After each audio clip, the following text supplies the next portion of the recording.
People say marriages don't collapse in an instant. They say it's always gradual, quiet resentment, small betrayals, drifting hearts. Those people have clearly never watched their living room ceiling commit suicide mid-dinner. To set the scene, it was 7:42 p.m. A Tuesday, the kind of day that should have been painfully ordinary. Lena, my wife of 5 years, had made roasted chicken with garlic butter and lemon. She'd lit candles. She'd opened her special bottle of wine. She'd even put on the green dress that made every waiter on earth look twice. If I had been paying attention, maybe I'd have sensed the tension. The rehearsed calm, the slightly overbright eyes.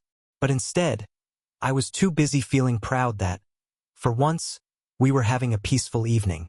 Idiot. Because just as I cut into the chicken, the ceiling fan, which had hung there loyally for a decade, gave a low mechanical groan, vibrated violently, and tore itself out of the plaster like it was trying to flee the marriage too. It slammed into our table with enough force to scatter lemon chicken across 3 rooms. I stared at the wreckage. Lena stared at me, and then she said, deadpan, "Well, that's one way to open a conversation."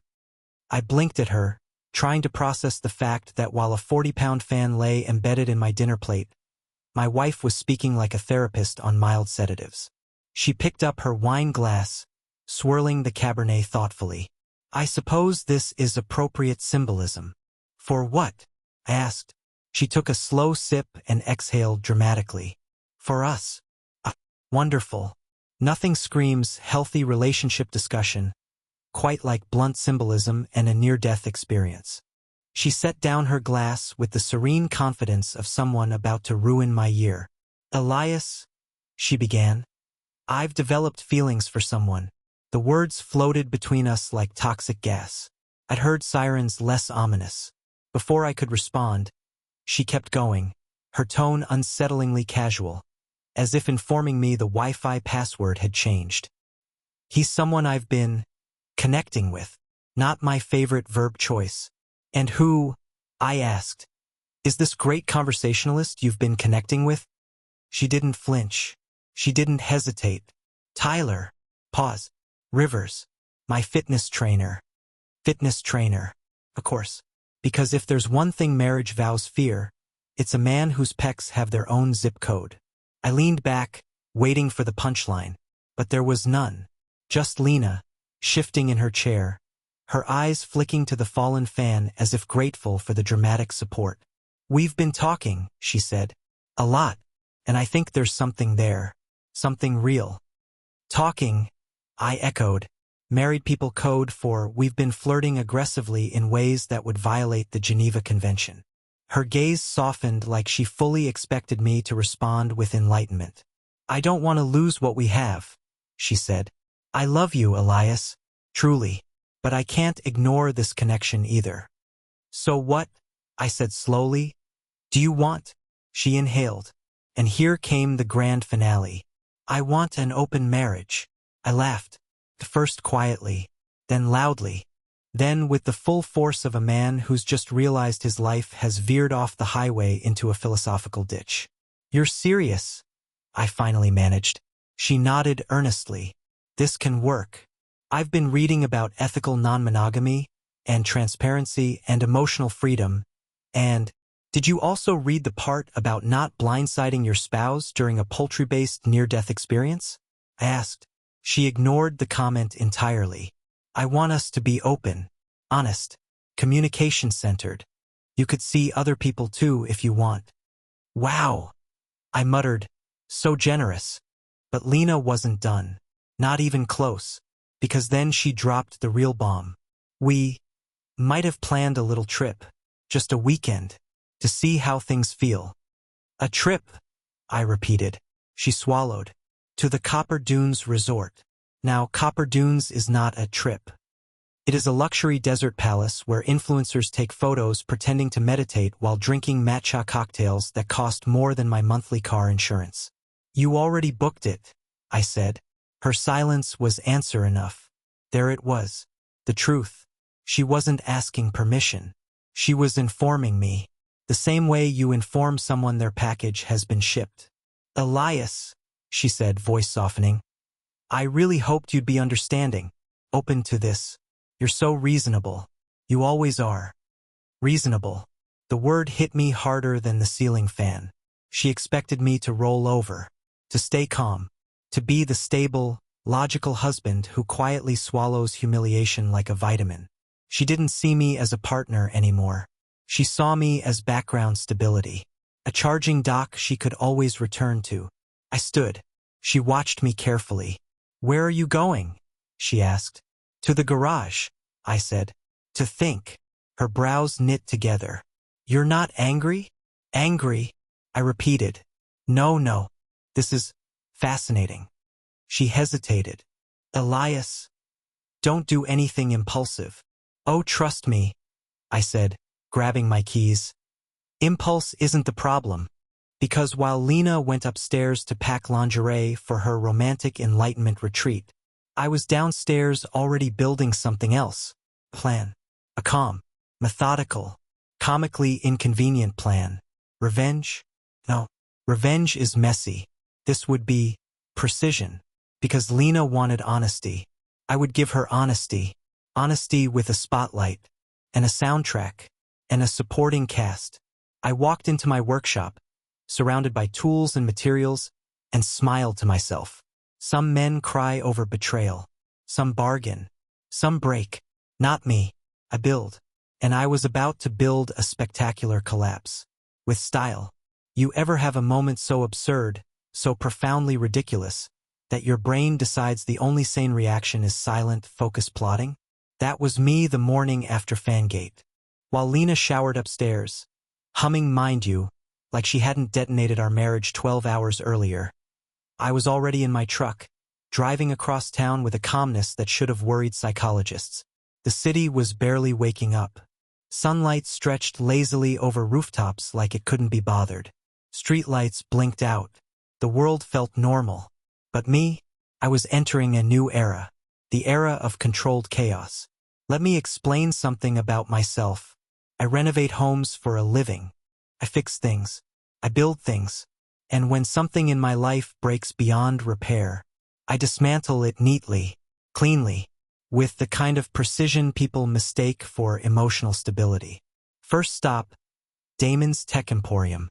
Now, Damon is a man who wears 2 smartwatches on one wrist and thinks sleep is a government conspiracy. If technology had a cryptic uncle, it would be him. He spotted me walking in and grinned like Christmas had arrived early. "Elias," he said, "you look like someone who needs equipment for something morally questionable." I love that he knows me so well. I leaned on the counter. Hypothetically, what would you recommend for a spouse surveillance situation? Entirely fictional, of course. His eyes sparkled. "My guy," he whispered, ducking beneath the counter. What emerged was enough to get me on several federal watch lists if taken out of context. A pen that recorded audio with CIA-level clarity. A microcamera disguised as a phone charger. A GPS tracker roughly the size of a vitamin. A software package capable of cloning a phone remotely. The device Damon only described as a friendship stress test tool. I didn't ask. Some things are meant to remain mysteries. "How much?" I asked. Damon named a number that made my wallet weep. But this was an investment. In truth. In justice. In theatrical satisfaction. I paid. Without blinking. Back home, Lena was in the bedroom packing workout outfits so revealing they could double as dental floss. She didn't even hide it. She didn't have to. In her mind, the conversation was settled. She'd declared her intentions. I'd walked away calmly. Therefore, I was fine. The confidence of a woman who thinks her husband is a Labrador retriever. "Big day at the studio?" she asked, casually tossing neon spandex into her bag. "Something like that," I replied. She smiled soft, relieved, as if she genuinely believed this insanity was a healthy step in our marriage. Then she walked into the bathroom, humming again, and I planted the first audio device. Right under the vanity, perfectly concealed. Another went under the passenger seat of her car. Another inside the walk-in closet where she always FaceTimed her friends. The GPS tracker slipped neatly into her sports duffel. She would never notice. It weighed less than a fortune cookie. Her laptop was easy. She's the kind of person who uses one password for everything because my brain has only so much memory for numbers. Her password? Our wedding date. Of course. Within seconds, I was inside her email inbox. And that's when I found it. A secret email account. Not her main one. Not the work one. The third. Under the username Pure Connectivity @ The name alone made me want to bite drywall. I opened the inbox and instantly felt my blood pressure threaten to snap an artery. Dozens of emails. Daily. Between her and Tyler Rivers, the walking protein advertisement. Messages like, I can't wait to see what we become. I feel so alive talking to you. Elias is so steady. I wish he understood this energy. Energy? Lady, you're not solar-powered. But the real masterpiece was an email from Tyler. Lena, we just need to make Elias see this the right way. He's logical. Reasonable. If we introduce this gently, he may accept it. Oh, may I? Will I? What a delightful assumption from a man who unironically uses hashtags like #IronSoul. They believed I would rationally accept the idea of my wife gallivanting through resort spas with a man who probably measures his self-worth in grams of protein consumed per day. Adorable. The more I scrolled, the more apparent it became. This wasn't a spontaneous honesty talk. This was a coordinated rollout, a marketing campaign, a soft launch of infidelity. By noon, I'd gathered enough evidence to host a TED Talk titled, How Not to Ruin a Marriage But Do It Anyway. Next step, legal strategy. I called my lawyer Maurice Feldman, a man with the personality of a dusty encyclopedia and the legal aggression of a rabid wolverine. I'll need divorce papers drafted, I told him, to be held for now, and I'll need things prepared. Maurice paused only once, long enough to say, What did she do? I answered with the enthusiasm of a man describing a bizarre wildlife sighting. She wants an open marriage with her fitness trainer. Already planned a luxury weekend. They tried to sell it as emotional truth. Maurice sighed, a long, slow, disappointed sigh, like he'd just been told someone snorted printer ink. Send me everything, he said. This is going to be fun. After we hung up, I spent 2 hours at the bank, untying every financial knot Lena and I had ever made together. Joint accounts? Separated. Credit cards? Cancelled. Her access to my business funds? Gone. By the time I drove home, Lena was curled on the couch, hair in a towel, scrolling through. I walked past her, her phone with a sleepy little smile, blissfully unaware. Elias? She called after me. Yes. Are you okay? I forced a calm smile. Processing, I said. Just processing. Good. That's healthy. Healthy. She said it with the confidence of someone giving advice on a meditation app. Not the woman plotting a romantic escapade with a man who regularly shouts motivational phrases like, pain is weakness leaving the body.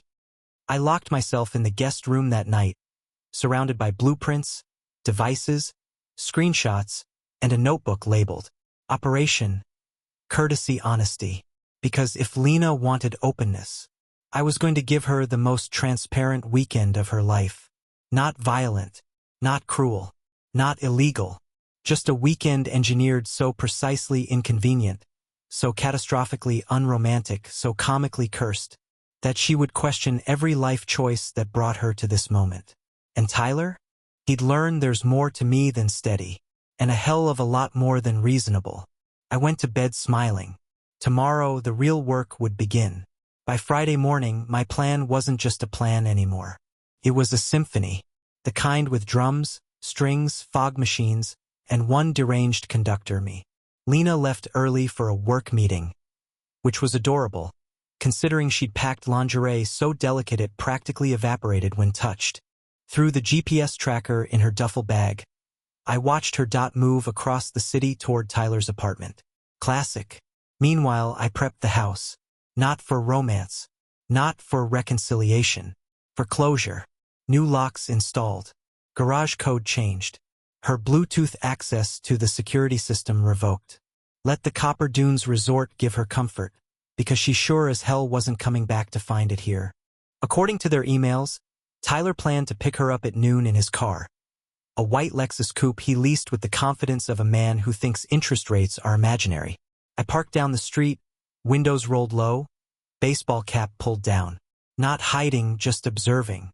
At exactly 12:04 p.m., Tyler arrived, stepping out of his car like he expected paparazzi. He wore a tight black shirt that screamed, "I refuse to acknowledge sleeves." Then came Lena. God help me. She looked like she was walking into a perfume commercial. Hair done, dress new, smile bright. She kissed him, deeply, right in front of our house. And then, the cherry on top, she turned her head slightly, eyes sliding toward my truck, and smirked. A smirk. Well, that was the moment any remaining mercy in my soul packed its bags and moved to a distant island. They drove off, thinking they were heading into a romantic oasis. In reality, they were driving straight into one of the most painful comedic experiences of their lives. I arrived hours ahead of them, maintenance uniform on, fake badge clipped, toolbox in hand. No one questions a man with a toolbox. Society's blind spot, and thank God for it. The room Lena and Tyler would stay in? Easy to access. Staff were too busy flirting with influencers to notice me. In 20 minutes, I had 2 microcameras installed, an audio device under the bed, a tiny interfering transmitter for unexpected mood-killing Wi-Fi issues, and a little surprise for later involving the thermostat. Nothing dangerous, nothing illegal, just inconvenient enough to turn a romantic weekend into a slow descent into existential despair. Then I checked into my own room 2 floors up. Let the games begin. They entered the room giggling, champagne in hand, already halfway to delusion. The cameras caught everything. At first, watching them felt like drinking bad milk. Disgusting, but I couldn't look away. But soon, it became funny, because within minutes, the thermostat jumped from tropical sauna to Arctic despair. The Wi-Fi died mid-romantic playlist. The champagne cork ricocheted and broke the lamp. And the bed, well, let's just say I loosened the frame screws strategically. Every time they moved, something squeaked, rattled, wobbled, or collapsed like it too rejected this affair. They tried to order room service. Oops, it arrived with the wrong items.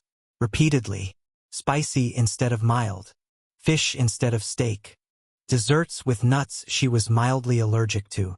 I didn't give anyone allergies. But I did give the kitchen staff large tips and vague instructions like, the couple in room 214 loves surprises. Surprised them a lot. Surprised them they did.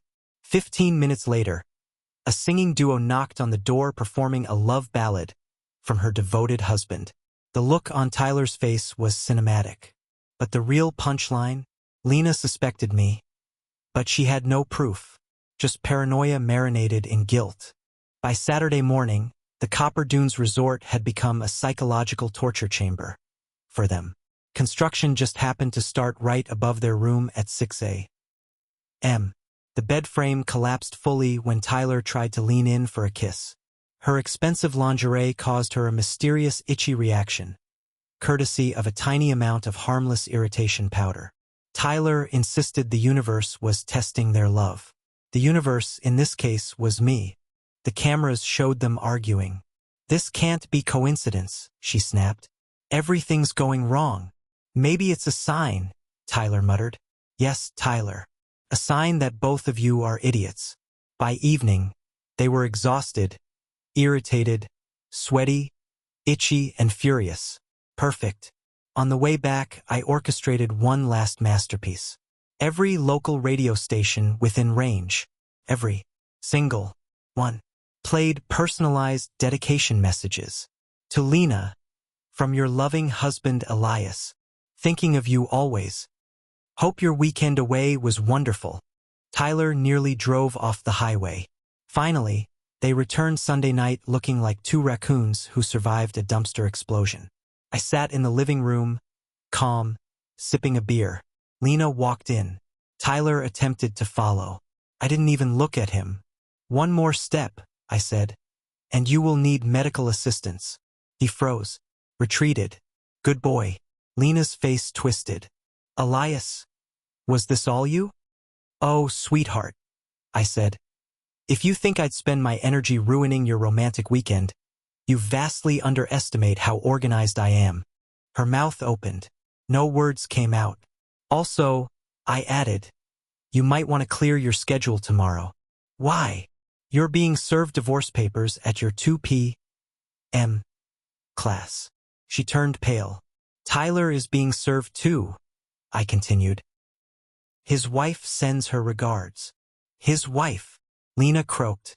Yes, I said. His wife, who, shocking twist, did not authorize this open relationship. She sank onto the couch, shaking. Elias, we can fix this. No, you made your choice the moment you walked out of this house with him. I placed her wedding ring on the table, bent, flattened. You broke it, she whispered. No, I said softly. You did. I just made it accurate. Monday. Her gym class stopped cold as the server called her name. Phones recorded. Whispers spread. Tyler suffered his own humiliation across town. Served mid-session in front of a paying client. His wife filed for divorce. His certification was suspended. His client base evaporated. Lena lost her job within days. Our divorce finalized fast, almost elegant in its efficiency. And me? I slept like a man who'd cleaned his house thoroughly, emotionally and literally. People think revenge is about anger. It isn't. It's about symmetry, balance, restoring the architecture of your life. Lena wanted honesty, so I gave her total, devastating, unforgettable honesty. Served warm, with style.